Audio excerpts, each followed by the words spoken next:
Oh my gosh. Good morning, community. How are you? Jenenne Macklin here, transformational speaker, wealth guide for Catalyst. Oh my gosh. I am getting beat up by the winds of Altadena. Little did I know. A friend of mine had said it was going to be windy up this way, but sheesh, I got branches flying in my face and broken leaves and sheesh. Good morning, How are you? Good afternoon to the, right, 19, 11, 12, to the East Coast. How are you? Good morning to the West Coast. How are you? I'm just hopping on here for a moment because I figure if I talk too much, all this dust and wind's going to blow into my mouth. I did not know. So today I just want to talk to you a little bit and ask you, how's your long game? How's your long game? You probably don't think about that much.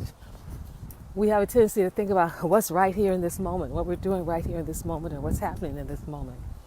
And so part of what's happening in the world today is so exhausting because we're used to having things kind of in intervals. You know, you do this for a while, then you shift to something else, you do that for a while.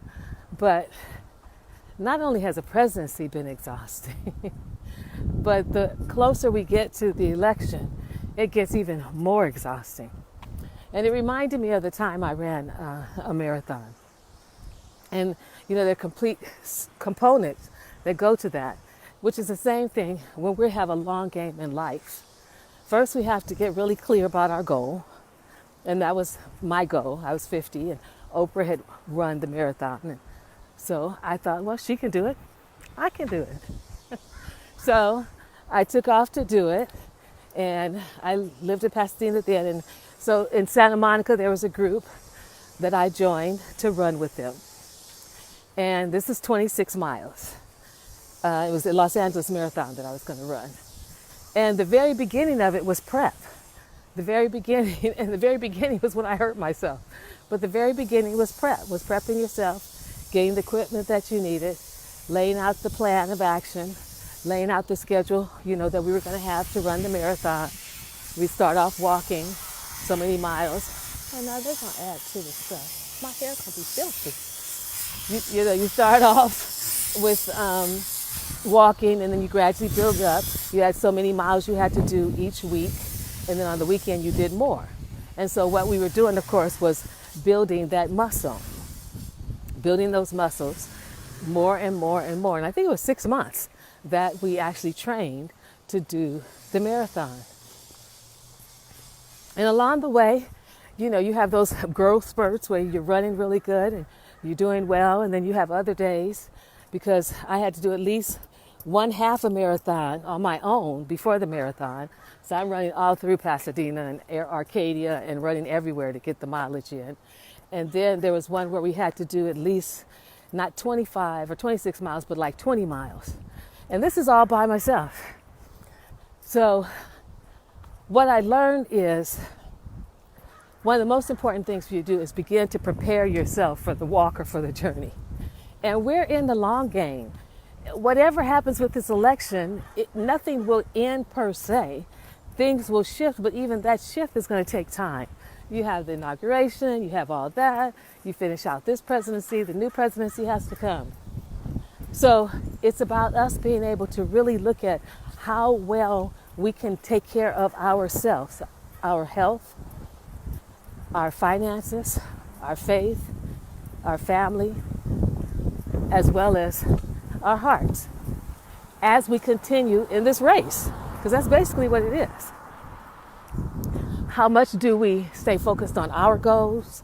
How much do we pay attention to what our needs are and address those needs, the needs for ourselves, the needs for our family, the needs for our children, the needs for the community? Because it's not like it's a one-stop shop. Okay, we're going to do this and we're done. No, we have to look at it for the long game. So some of the things that I took away from that experience, because I really enjoyed it, wow, that was a wide turn, was first of all, you got to be prepared. So whatever you're thinking about for the election and going forward, you got to be prepared. Hi, Danielle. I gave you some pointers on Messenger. You got to be prepared. You have to have a game plan. It's like I'm looking at creating my next challenge, excuse me, around Macklin's money map, and it's to help you have a plan. What's your plan as it relates to, let's say, like getting out of debt or your money habits and things like that? So what's your plan? Not only just for whatever's happening with the election, but what's your plan for your life? What's guiding you? What's that guiding principle or principles that's guiding you so that you stay focused on that no matter what's happening in the world? So that's the first thing you need is a plan. So write on a piece of paper your plan. And you know what I'm going to have you do? Put that in the 4 areas of your life. Your family and your faith. Okay, so that's your family. Can't even think this morning. Your family, your faith. So that leaves your finances and your heart, I believe. And that's what I want you to look at. What are your plans in those areas? This is always being tweaked. This is always being revisited. It's not like you set a plan and say, okay, this is my plan for whatever. The plan that I had to run the marathon had to be flexible when it rained, when it was cold, when it was hot. So you have to have a plan so you at least know where you're heading. The other thing I want you to look at too is, which I love to do when I'm coaching people, is look at what's the end result you want. What's the end result you want in whatever it is? Stephen Covey told us, start with the end in mind. So what's the end result? What is it that you want in your life? What is it you want to see in those key 4 areas of your life? You're the one that has to make that happen. You're the one that's the vehicle to bring that into manifestation. What you think and the actions that you take will allow you to see what you're actually creating in your life. Then when you don't like what you see, you get to tweak it and do it again. So what is it? What are your goals? What's your plan? I'm still tweaking my plan when it comes to health because I love the gym. I love going to the gym. I'm real clear now that I miss the gym. However, I do like these kind of walks. It's nice, but then I'm still like, okay, what about the cardio? What about the weights? What about your muscles? But this is brilliant. So I'm getting my walk in. This is a hill that I do. This is like 4 or 5 mile hill. I have the Rose Bowl that I do. That's walking, and I walk backwards. But then I'm like, what about cardio? So I pulled out my bike the other day, but I was talking to some friends yesterday, at least 2 or 3 of them mentioned getting the Peloton. And I'm like, I thought we weren't going to do that, but we're going to get the Peloton. It's like, okay, because there was an elliptical that I used at the gym. So it's like, how do you get that cardio in?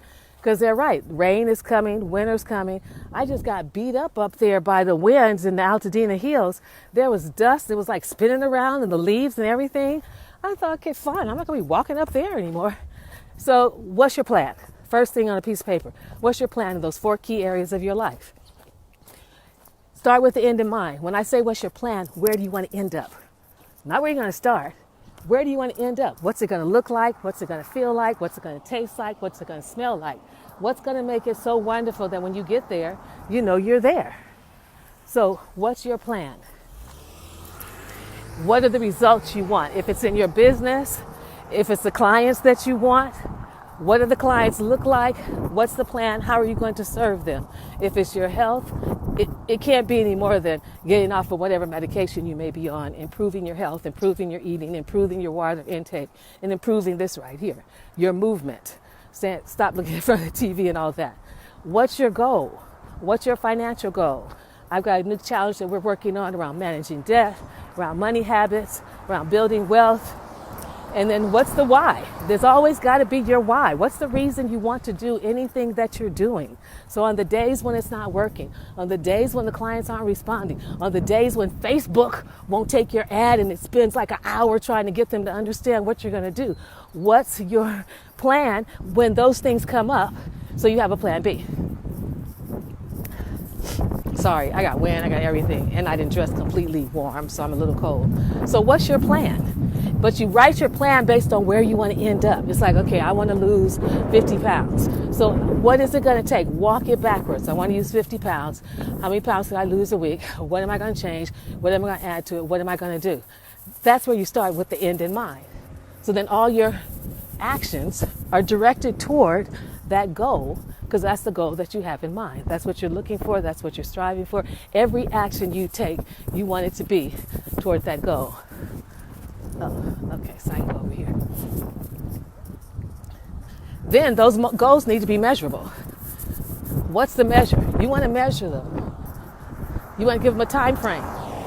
I'm not trying to, well, I can't say I'm not trying to walk for forever, but I am going to walk for forever. But how many days a week am I going to walk? How many times am I going to walk a hill?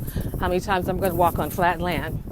How many times I'm going to push and do the hiking trail at the very top?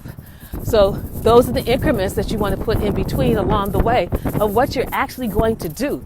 A lot of times when we set goals, like, okay, I want to lose 10 pounds, I'm going to change my eating, and I'm going to exercise. That ain't going to last. That ain't going to last. That doesn't have any stick to it. You need some stickiness to it, stick-to-itive. You got to stick to it. I'm going to walk on Monday, Wednesday, and Friday. I'm going to get up and walk from 7 to 8. I'm going to walk this street or that hill or the Rose Bowl or that park. So now you've put some structure around what you say you're going to do. Now, my joy of walking is if you came to my house, you went in my bathroom, my calendar has all the days that I exercise marked off on it. That's my joy. I need to get myself a t-shirt when I reach my goals, but you want to acknowledge that and reward yourself as you're making these incremental steps along your way. This is the only way that you can see the materialization on your long game, because the long game is like long game. You know, it's like way out there. And then if it doesn't give you the results, you've got to be able to assess your results and then tweak it again and then do the same thing over again. See, we want to do something once sometimes, and once we do it, like, okay, fine, it's going to work. No, it won't work like that. You're going to do it once, you're going to tweak it, you're going to do it again, you're going to tweak it. You may have a pilot program if it's a program, or you may do some temporary exercise program if that's what it is, and see if it works. If it doesn't, you tweak it. Our desire for success and to be good and to have something done that we can say, yay, I did it, can sometimes push us into moving faster than we're ready. And then we have everything in place. So that's what your plan does. And then you set in incremental steps, and then you measure those steps, and then you shift and change. And that was the same thing I did when I ran the marathon. On the days it was sunny, I had to shift because I was somewhere. I mean, I was up in the mountains, whatever's next to us, I guess Arcadia, and I was by myself doing all this running and all this training. And that's the key thing. Thank you for saying it. This you will do a lot by yourself. It's no cheerleader squad that's pushing me, say, yay, Jenenne, go, run. You can do it. No, there's no cheerleader squad. Nobody waiting for me at the mountain like when I did the marathon. Nobody waiting for me at home to give me water. Whatever program I build, whatever programs I offer, whoever purchases them or doesn't purchase them, there's nobody saying, yay, you did it. You created a program and you signed up 10 people. You have to also be your cheerleader. Why? It's your goals. It's your dreams. It's your fulfillment. It's what you've been put on the planet to do. So no, nobody may come running to you and say, yay, you're doing good. Keep up the good work. You want to be able to do that to yourself. Now, it is key, you have your plan, it is key to surround yourself with those key people who have already done what you're doing or who are doing what you want to do. So then they can walk ahead of you and you can connect with them, you can touch base with them, you can be part of a community that then you have something to bounce off of. I was with the road runners. Yay, I remember the road runners from my marathon. So I had a community of people I could talk to. I didn't have anybody out here from the road runners to run with because everybody was in LA. But the first thing you do is you want to have a plan. And we don't talk about it much, but I'm going to put that in here now, that you have a community or someone that you can connect with, someone that you can support you on the journey. And when I first started coaching, I guess being the only child, I always wanted to do it one-on-one. I would pay money, work with Lisa Nichols one-on-one or work with Les Brown or whoever one-on-one. But I have to tell you, in all honesty, it was the group sessions that gave me more value. So any groups that you can find yourself to be in and be a part of, particularly now since we can't gather like we used to, everybody's gathering on Facebook or Zoom, then get in that community where you have somebody you can bounce ideas off of. You have someone you can connect to, someone who may have done what you've done, and they can give you some insight on how to do this, how to do that. Last week when I was looking at shifting my challenge, I reached out to one of my the Legendary Collective members. Hello.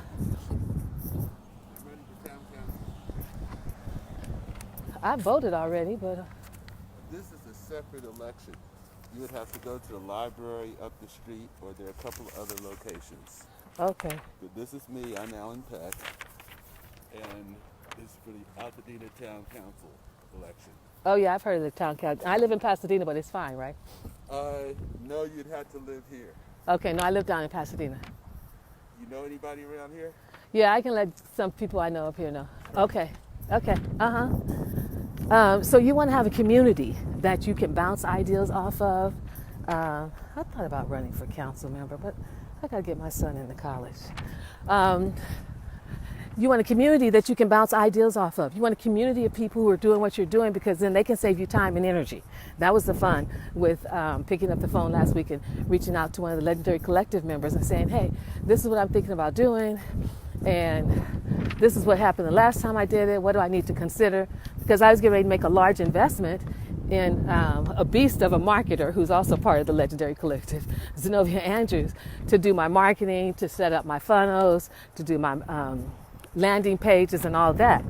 So I thought, before you spend that investment, let's be sure that we're on the right track. Well, when I talked to her, she's like, well, you know what? Let's make this simple. Why don't we make this simple? Why don't we change this? Look at doing this. I'm like, okay, that sounds good.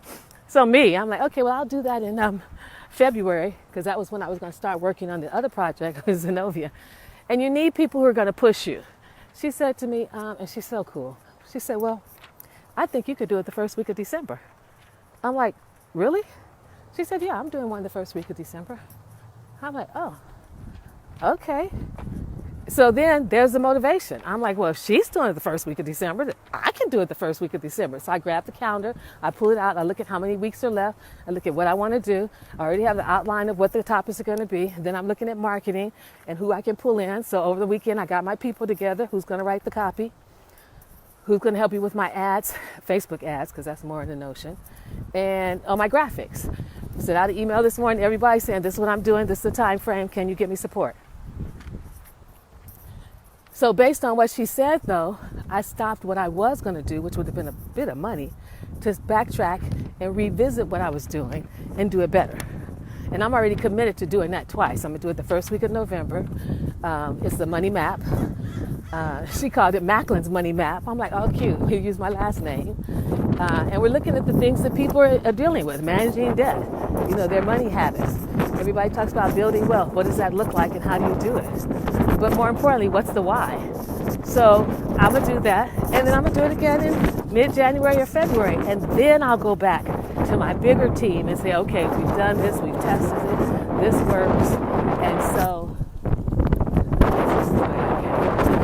now we're ready to push it out on a larger scale. So all I want to remind you of today is it's a long game. There's not a whole lot when it comes to being an entrepreneur in business that just happens overnight. We're constantly tweaking, we're constantly changing, particularly dealing with Facebook and the algorithm, clients, and the biggest piece is knowing your message. What are you saying to people? Who are you talking to? What really are their concerns and their needs at this point? And I ended up spending way more time on that than I usually do. So that was really helpful for me to get clear. But wherever you are on your journey, for all of us, it's a long game to get to the end result. It can be weight, it could be building your list, it can be serving clients, it can be speaking engagements, it can be building your savings account. Oh, here's my street. Yep, this is where I want to go. It could be clearing up your debt. It could be getting clear on what your message is and what it is you want to serve. All of it. It's a long game. It's rare that it happens overnight in a blink of an eye. We keep trying and keep trying, but here's the thing.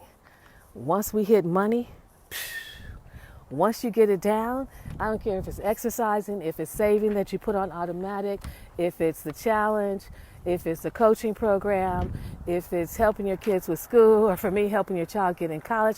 Once we get that one piece of the puzzle that we need, oh, now it's on and popping. Because now you can run the game.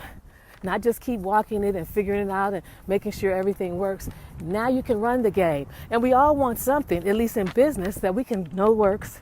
We know it gives us results. And we can put it on automatic pilot. So you want to look at your long game. Start with your plans. What's your plan? Whatever it is and whatever it is. Oh, they got 4 dogs, 2 children, and 2 adults. And then you want to look at what's measurable. What's measurable? How will you know you got there? How will you know you reached your goal? So you have to have some kind of measure You have to have some kind of measure of what you're aiming for. You know, mine is aiming for at least 4 or 5 times a week I'm exercising. Morning.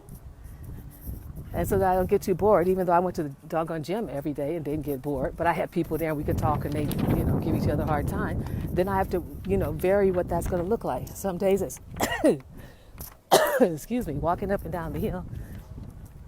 Kat gave me a reference for a cardio program that I got, so I do that sometimes. I pull out my bike other times. So you have to have some variety so you just don't get, and then you have to measure it. What's your success? Where are you weak? Where do you need to get stronger? Where do you need improvement? Then you want to look at who can help you, who's around you that can help you. And this isn't just for entrepreneurs, this is just in life in general. We stay so quiet about certain things. When I do the girls talk, the money taboo, it amazes me how much women won't talk to each other about money. We can't ask for, or you can't, those of you in the workforce, ask for raises because you're afraid to ask somebody else, another sister, how much you're making. And what are the criteria and how do we negotiate together to do this together? So it's not just as it relates to, being an entrepreneur or business. In all the areas of our life, we have to have a plan. We have to work that plan and tweak that plan over and over and over until we find the results that we want. And then after that, we have to go create a plan for something else. And we usually have plans in the 4 areas of our life. So how is your long game? Who do you have to support you on the journey with your long game? What do you need for your long game? I drank up and filled up on water before I left. I walk up the hill, and one of my motivations for getting to the hill is by the time I've drank that water and started my walk, I gotta go to the bathroom. So I walk up that hill intentionally because the restroom's up there. I just didn't know Altadena had so much wind this morning and it was so cold. My results, my satisfaction for me is when I get back home, I put an X on my calendar. And I'm like, okay, I did it. I accomplished something today. Okay, what's next? So those are the kind of things you want to think about on this journey. Clearly, this whole process of COVID-19 has been a long game. And the life with the current person who's not in charge is another long game because if you allow it, he can be exhausting. I'd hate to have to live with him. It's like, do you ever sleep? Do you ever just stop the nonsense? So that's exhausting. So you also have to be prepared with that for your long game. How much do you look at TV? How much do you interact back and forth, arguing with people and fussing with people about political situations and circumstances? I'd rather spend my time on people who want to change, people who want to know, people who want to understand, rather than trying to convince people who are already set in their ways. That's all part of what you get to decide in your long game. But you can apply it all across the board. And then at some point you sit back, you assess it, you regroup, you make some shifts and changes, and you go back out there and do it again. So that's your Monday mindset. That's the mindset that you can use going forward. If you never saw me again, that would be your mindset for you to use. Get your plan, mark your goals, operate from what it is you want to see the end results. It all must be results-based. That's what you're looking for, is results. See if there's a community to support you, a coach you're willing to hire and invest in. See, we don't want to invest in ourselves a lot. I have invested so much. I worked with Lisa Nichols twice. I work with Les Brown. I work with Dr. Venus Opal Reese. I work with Lisa Sachavez. That's like, 5 different coaches? Those are the top coaches in the business. So that wasn't necessarily an inexpensive investment, but it was an investment in myself, my dreams, and my goals. And you have to be willing to do that too, to the degree that you can, for the ultimate results that you want. Look at who's done what you want to do and look at the results they've gotten. Look at results. And then reach out to them and ask them, can they mentor you? Or ask them, can they give you some direction on this, and this, so that you continue to move forward. But life is a long game. This whole transformation on the planet is a long game, and it's not going to end when the presidency shifts or doesn't shift. This just feels like something that's going to be happening for a period of time. And it's calling each of us to turn within more and more and look at how we're going to evolve, how we're going to show up on the planet, in what ways and in what manners. How are we willing to shake off the old aspects of us that no longer work and no longer serve us, and then embrace something new, even though it's uncomfortable, even though it doesn't feel good, even though it feels unfamiliar to us. We still have to be willing to be in those places, because you know what? I remember just going through that the other night. When we're in those places, it cracks our heart open. And when our heart's open, then we can allow more to come in. And until we're able to do that, we won't be able to fully manifest, visualize what it is we really want to see showing up in our lives. And the whole manifesting process, it's your long game. Sure, if you're aligned and your vibration's high and you've done what needs to be done, you can bring things into manifestation easily, effortlessly. Sometimes you get contrast, and the contrast says, hey, you're close, but not yet. You know, you're at 85%. You do it again, the contrast says, okay, well, now you're at 90%, but you keep doing it and finally you're there. That's just part of the process that we get to go through to ultimately reach the goals that we say that we want. I mean, how many times have you started and stopped when it came to losing weight? You know, how many times have you started and stopped when it came to you finishing up a program to get your degree or take a class that you needed? How many times have you started and stopped when it came to savings? You know, you started savings, then something came up, you start spending all your savings. So that's just part of the process. But when you have a plan, when you have that plan, when you look at the incremental steps, when you're clear about the end goal, what it is you want the end to be, and what it's going to feel like when you arrive there, that's what's going to attract it to you more than anything else. And then you have all that documented. Now you have your roadmap to get to where it is you say you want to go. So take good care. Have a great Monday. Please get out there and vote. It is a consequential election. But, you know, I have all kinds of thoughts on that. I wasn't too upset about Donald Trump in the beginning. I felt like his presence created us to be awake. It called us to be awake, to stop just going around la, la, la, la, la. You know, we couldn't have gotten here with Hillary. I still say that. I know people don't agree. I don't care. We couldn't have gotten here with Hillary. You know, they're just as, black folks forever thinking it's somebody supporting us. We ain't had a president yet that really thought about us. I think it was Bill that got our boys in the 3 strikes you're out, right? So, you know, and I'm sure him and Hillary in the background doing whatever. But, you know, everybody wants to say whatever and yell and scream and complain about him. He just brought some things to light that we needed to know and see that we hadn't seen because we were so busy living the good life. When the good life is really not what it seems to be. Yeah, gravity incites, you know, racism. It's already been here, and the white supremacists. Yeah, that's already been here. It's already been here. It's been here ever since they enslaved people. It never went away. It never may not go away because it's so entrenched between systemic racism and systematic racism. Interesting conversation I heard yesterday. But we'll see what happens with it. All I know is in the end, we're still going to be fine. We're going to be fine. We will take whatever measures we need to take to keep ourselves safe, to protect ourselves, to be mindful of where we are and what we're doing. And hey, Joshua, I love you too, dear. And we're going to be fine. That's the consciousness I hold. Our ancestors have really almost kind of walked a journey like this before. They've lived in this sense of tension and concern. And I know they put their head down to do what they need to do. Well, we're not putting our head down anymore. So if we're not going to put our head down, then we're going to create the contrast to whatever the person not in charge is doing, which is going to create the evolution that has to happen on the planet. That's just the way it is. Is it uncomfortable? Yes. Does it make people nervous? Yes. You're losing jobs. People are sick. They're homeless. Those things have always been a part of this country. I don't know if there ever will not be a part of this country because it is so ingrained. I mean, I'm all the way back to the founding fathers. I'm like, who chose them? Who said they were supposed to set all this up? And then they just became colonizers. So you really want to be able to navigate your own sense of well-being in the midst of this evolution. I don't think of it as a storm. I don't think of it as, you know, all the other things that people can fight about. I really think of it as an evolutionary time on the planet to elevate our hearts and our minds and our spirits. And we do that most when we're uncomfortable. Because when we're comfortable, you know, we're just chilling and living life. So on some level, I actually believe we called this forth. From our energy within, wanting something different, we called it forth. Now, some people who aren't that conscious may say, I didn't call this forth. I didn't want to be this uncomfortable. But, you know, life is about living. It's about loving.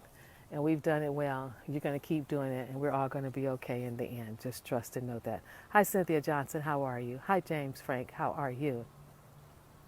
You're holding that consciousness with me. Thank you, Joshua. What else? I mean, if we really understood the truth of who we were, we'd understand that impacts the planet. So what are we doing about our energy? Yeah, that's why I think after this whole thing started, I was in one disagreement back and forth with a colleague about wearing a mask. And she's like, I'm not wearing a mask because of this, this, and this. And I said, okay, don't wear it. I don't have time to be arguing and fussing and fighting with people about what they truly believe, and that's what they want to hold to. Hold on to it. That's fine. I'll talk to those who are open to listen. So on some level, we called this forth. On some level, we felt bored. Imagine that. On some level, we wanted life to be different, and it's the consciousness and the energy within us that permeates this planet. But I know nobody really thinks about those kind of things, or they think about the law of attraction only as it relates to getting things that you want, as opposed to the law of attraction as it relates to getting things that we need to grow and develop.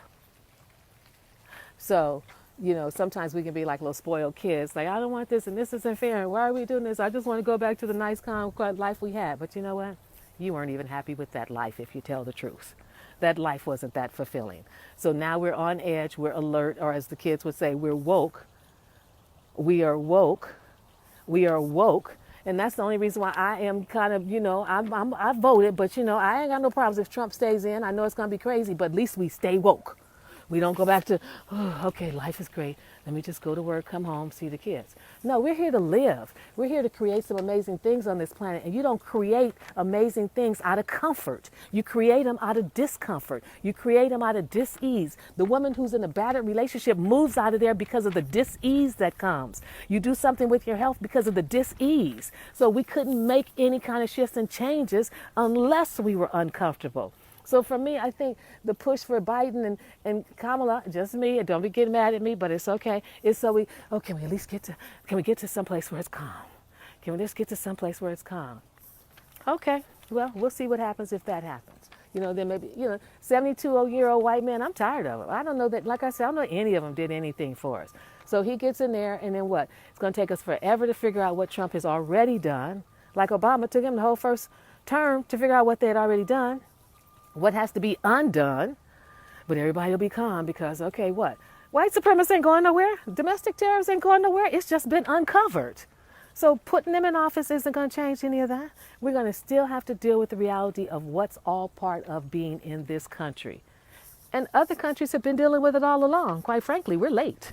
We need to take a page out of their book because they've been arguing and fighting and shooting and killing and murdering way longer than we have. And even though there's a threat of those kind of positions in this country, nobody's outright just walking down the street shooting people. I mean, I know at the protests there were 1 or 2 people, and I know the protests the police were shooting. I know that part. But I mean, generally like in other countries when we see it. So, but that's just my 2 cents. I'm going to go ahead and vote. But I know we make our moves and makes the changes for the fulfillment and happiness in our lives when we're uncomfortable. And that's just a fact. When we're uncomfortable. If a marriage isn't working, when you get uncomfortable, then you're willing to make some changes. You're willing to say, let's go to counseling or we need to do something different. But as long as we're comfortable, nothing happens. That's just my 2 cents. So I'm clear we'll be fine, whoever is the president. Because we still have to deal with the electoral vote. That's how the man got in there in the first place. We haven't dealt with that yet. I mean, there's so many pieces to this puzzle that stick together that make it the way it is. I still think we're going to be okay in the end. Morning. Oh, she's a pretty dog. We're going to be okay in the end. I see more neighbors than I ever seen. I say hello to more people than I ever have. And yet still, I still get concerned about the people who don't say no. Who don't say hello. I'm like, now why didn't she say hello? Or the people who see me and look in another direction. But you know what? Everybody gets to do it however they want to. I'm just saying for you, how's your long game? Get real clear about what your plans are. Get clear about the end result you want to see and feel. Get clear about the actions you're willing to take. It could be 1 or 2. You don't need to take 5 or 6 actions and then can't keep up on them and then get tired and don't feel like doing it. Take 1 or 2 actions that you're going to take. Track those actions and see what the results are that you got. And if you don't like them, tweak them and then do it again, because that's what we all do to make it happen. Hi, Tara Williams. I think I know you. How are you, my dear? Take good care, everyone. I don't know what time it is, but I know I got some things to do. So take good care. I'll see you on Wednesday. Do get out and vote. I know there are 10-hour lines, more so than anything because of the social distancing. I always say the 6 degrees of separation. So this takes longer. So the most I've heard so far is 10 hours. And the woman who said it, she said she took a chair, she took a pillow, she took a book, and she took some food. She came to stay. So just have that mindset. They've had more people vote early than the people who wait on the day. I even did mine. It's sitting on my desk. I was just trying to decide, was I going to take it to the local polling place, or am I going to just drive to the county recorder's office or registrar's office? And everybody on my Facebook page keeps saying they've gone to Norwalk, so I suspect I'll take a drive out there too, so I know it gets in the count. And then I know from there we'll be fine. And you guys know that we're going to be fine too. No matter who's in office, we're going to be fine. We're learning to take care of each other better. We're learning to think about each other a little bit more, a little bit. I don't wear my mask out here because I contend this is God's air. This air, if it's got a virus, then I figure God's going to take care of it. I move out of the way of people who do have theirs on because they're concerned. And I get it. I'm not going to breathe in front of you. I'm going to be on, away from you. But I feel comfortable out here. And when I go to restaurants, I put it on and I eat outside because I want to help support some of the businesses in the area that I've loved to go to for years. I don't want everything to close. You have to have some, I don't want to say common sense, but something that you think and say, okay, maybe I could do this, maybe this can happen, so that you move yourself toward what our new normal looks like and still live a quality of life and make some decisions. So that's why I want us to stay woke. But, we'll see. Whatever we're going to be, we're going to be, and we're going to be fine. So take good care. Trust and know that you have more to do with this than you think. Your energy does matter. What you focus on matters. What you worry about matters. What you love matters. What you vision matters. What you pray for matters. All of it matters because all of it is an energy, and that energy is impacting this planet. The 7 billion beings on here all come to make up one energy, and that energy impacts the other energies on the planet. So take good care. Thank you, Joshua. Thank you, because I don't know if anybody's paying attention. I'm sharing it. I said I would. I said I was going to do it for the year. Monday, Wednesday, Friday. I'm still here. You'll find me at www.JenenneMacklin.com. I'll keep you posted, ladies, particularly about the Money Map Challenge that's coming up just for you. And in the meantime, just simply put one foot in front of the other. Know that you are being guided and directed. And always remember, there's a power and a presence that's breathing your breath and beating your heart. That keeps that sun up in the sky. That keeps it blue on some days and cloudy on other days. That allows these amazing trees that are around me to continue to grow and grow and grow and grow and grow. And all that happens and has nothing to do with us. And that same power and that same presence, it's what's taking care of you and I and sustaining our very existence.